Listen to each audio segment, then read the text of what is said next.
My name is Teemu Rusi. I work as an application manager at PEMA.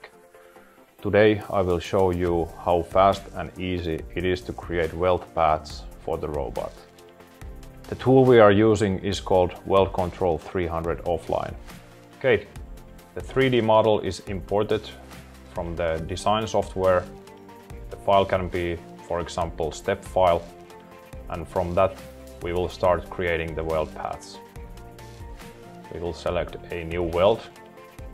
So I'm going to go with default settings by showing the base plate, the wall plate, the start and the end of the weld next to that.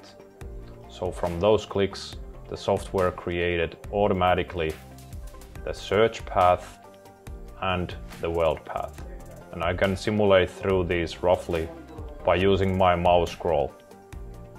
And after the simulation, we can download the actual program to the cell controller, which will then start the actual robot welding in the real production.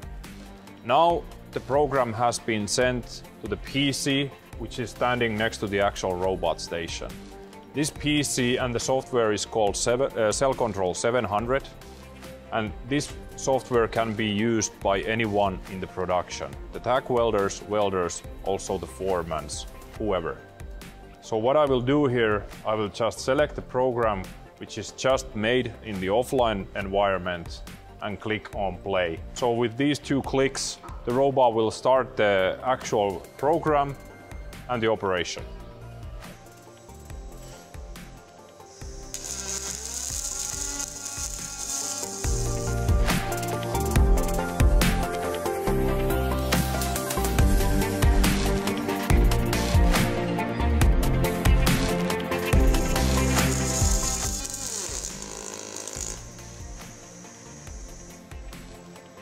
This is the way how you can do high mix, low volume type of production easily and efficiently. Thank you for watching.